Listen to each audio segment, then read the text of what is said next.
So, before I started playing, I looked at the game files just making sure they were all in the right place. I saw 4 character names there. Now, I go there afterwards after we did our first playthrough, and now there's 3. What the fuck happened? She a nympho, I wanna fuck, baby, let me get your info. Let me know what you wanna get yourself into. Yeah, I know that you got some daddy issues. How's it going, nerds? My name is Linkwood, and welcome to another episode of Doki Doki Literature Club. In the last episode, Sayori fucking died. I don't know how else to say that, but, yeah.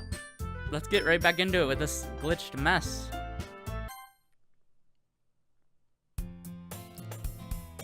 Uh-huh. I see an annoying girl running towards me from the distance, waving her arms in the air like she's totally oblivious to any attention she might draw to herself. The girl is my neighbor and good friend since we were children. You know, the kind of friend you'd never see yourself making today, but it just kind of works out because you've known each other for so long. We used to walk to school on days like this, but starting around high school, she would oversleep more and more frequently, and I would get tired of waking up. But if she's going to chase after me like this, I almost feel better off running away. However, I just sigh in front of an idle in front of the crosswalk and let that will catch up to me.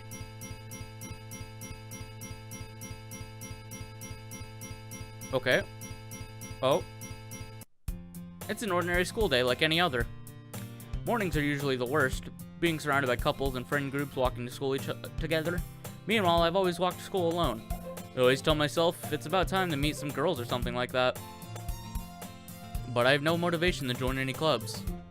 I'm perfectly content with just getting by on the average while spending my free time on games and anime. There's always the anime club, but it's not like they would be any girls in it anyway.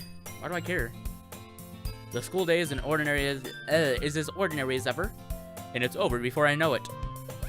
After I pack up my things, I stare blankly at the wall, looking for an ounce of motivation. Clubs. There really aren't any that interest me. Besides, most of them would probably be too demanding for me to deal with. Ugh. Guess I have no choice but to start with the anime club. Blicky? Monica? Oh my goodness, I totally didn't expect to see you here. It's been a while, right? Yeah, it has. Monica smiles sweetly. We do know each other. Well, we barely talked, but we were in the same class last year. Monica is probably the most popular girl in class. Smart, beautiful, athletic. Basically completely out of my league. That's relatable. So having her smile at me so genuinely feels a little... What did you come in here for anyway? Oh, I've just been looking for some supplies to use for my club. Do you know if there's any construction paper in here?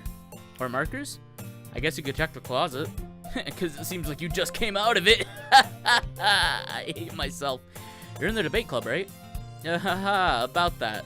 I actually quit the debate club. Really? You quit? Yeah. To be honest, I can't stand all the politics around the major clubs. I'm gonna open this bottle of Coke. Feels like nothing but arguing about the budget and publicity and how to prepare for events. I'd much rather take something I personally enjoy and make something special out of it. In that case, what club did you decide to join? Actually, I'm starting a new one. A literature club. A literature? Sounds kind of dull. How many members do you have so far? It's kind of embarrassing, but there's only 3 of us so far. It's really hard to find new members for something that sounds so boring. Well, I can see that. But it's really not boring at all, you know? Literature can be anything. Reading, writing, poetry. I mean, one of the members even keeps her manga collection in the club room. Wait, really? Yeah, it's funny, right? She's always insisted that manga is literature too. I mean, she's not wrong, I guess. And besides, a member's a member, right? Did Monica say she? Hey, Blicky. By any chance, are you still looking for a club to join? I mean, I guess so, but in that case, is there any chance you could do me a big favor? I won't ask you to join, but if you could at very least visit my club, it would make me really happy. Please? Well, I guess I have no reason to refuse. Besides, how could I refuse someone like Monica? Sure, I guess I could check it out. Ah, awesome. You're really sweet, Blicky, you know that? It's nothing, really. Shall we go then? I'll look for materials another time. You're more important. Ooh. And thus, today marks the day I sold my soul to Monica and her irresistible smile. I timidly follow Monica across the school and upstairs, a section of the school I rarely visit, being generally used for third-year classes and activities. Monica, full of energy, swings open the classroom door. I'm back, and I brought a guest with me. A guest? Seriously? You brought a boy? Way to kill the atmosphere. Don't be mean, Natsuki. But anyway, welcome to the club, Blicky. All words escape me in this situation. This club is full of incredibly cute girls.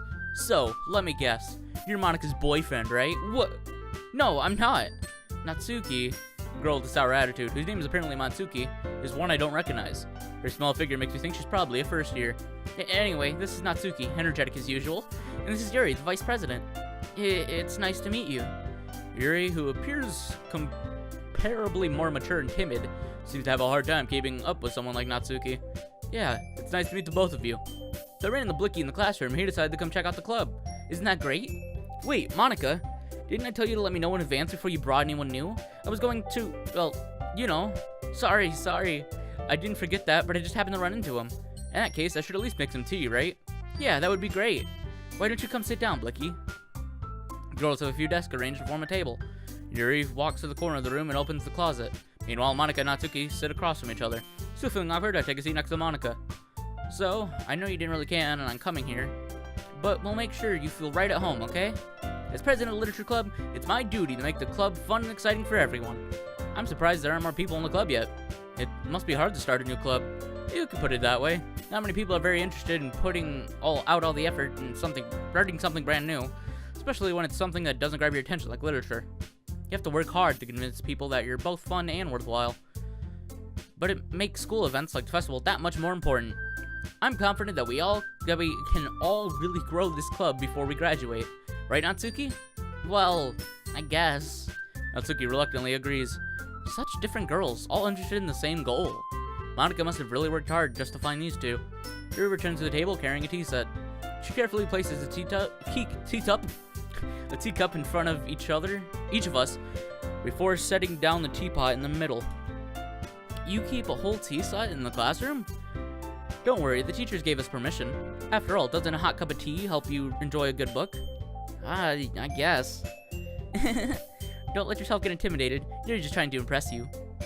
That's not it. Insulted, Yuri looks away. I meant that, I believe you. Well, tea and reading might not be a pastime for me, but I can at least enjoy tea. I'm glad. Yuri faintly smiles to herself in relief. So, Blicky, what kind of things do you like to read? Well, considering how little I've read the past few years, I don't really have a good way of answering that. Manga? I muttered quietly to myself, halfly joking. Natsuki's head suddenly perks up. It looks like she wants to say something, but she keeps quiet. Not much of a reader, I guess. Well, that can change. What am I saying? I spoke without thinking after seeing Yuri's sad smile. Anyway, what about you, Yuri? Well, let's see. Yuri traces the rim of her teacup with her finger. My favorites are usually novels that build deep and complex fantasy worlds. The level of creativity and craftsmanship behind them is amazing to me. And telling a good story in such a foreign world is equally impressive. Yuri goes on, clearly passionate about her reading. She seems so reserved and timid since the morning I walked in, but it's obvious by the way her eyes light up that she finds comfort in one of the books, not people, and I'm yawning up a storm. But I like a lot of things. Stories with deep psychological elements usually immerse me as well. Isn't it amazing how a writer can so deliberately take advantage of your own lack of imagination to completely throw you through a loop? Anyway, I've been reading a lot of horror lately. I read a horror book once. I just really grasped something I can relate to at a minimal level. Yeah, that's right. You might as well be having a conversation with a rock. I mean, it's basically when you're talking about me. I'd expect that from you, Yuri. It suits your personality. Oh, is that so? Really, if a story makes me think or takes me to another world, then I can't put it down. True horror is often very successful at changing the way you look at the world, if only for a brief moment. Ugh, I hate horror. Oh, why is that? Well, Natsuki's eyes dart over to me for a split second. Never mind. That's right, you usually like to write about cute things, don't you, Natsuki? What? More coke? I can't believe you do this. What gives you that idea? You left a piece of scrap paper behind last club meeting. It looks like you were working on a poem called Don't Say It Out Loud! Give that back! Fine. Natsuki, you write your own poems? Well, I guess sometimes. Why do you care? I think that's impressive. Why don't you share them sometime? No! Natsuki averts her eyes. You wouldn't like them. Not a very confident writer yet. I understand how Natsuki feels. Sharing that level of writing takes more than just confidence. The truest form of writing is writing to oneself. You must be willing to open up to your readers, exposing your vulnerabilities and showing even the deepest reaches of your heart. Do you have writing experience too, Yuri? Maybe if you share some of your work, you can set an example and help Natsuki feel comfortable enough to share hers. I guess it's the same for Yuri. We all sit in silence for a moment. Hey, I just got an idea. How about this? Natsuki and Yuri look quizzically at Monika. Let's all go home and write a poem of our own. And we'll see what we do with it in the next episode. So have a great day. Know you're beautiful. And I hope you enjoyed. If you like this video, give it a like. Dislike this video, still give it a like. And as always, I'll see you in the next video. Roll the outro. There'll be girls across the nation that'll eat this up. Babe, I know that it's your soul, but could you bottle it up? Get down to the heart of it. No, it's my heart. Your shit out of your love. Don't make me tell you again. Woo! Love, love, love. Hey. Love, love, love, love. I do it for love. Love, love, love. Do it for. Yeah. I do it for the love, yes I do. So you don't care about the money, well yes it's true. And I'm so blessed to be fulfilling my destiny. All material things could mean less to me. Only thing I ever could need is a Sarah B sample with a dope ass beat. And get the mic check, all the levels right. And if it's good then I'll be here for several nights. Cause the only thing I need is a strong supporting team.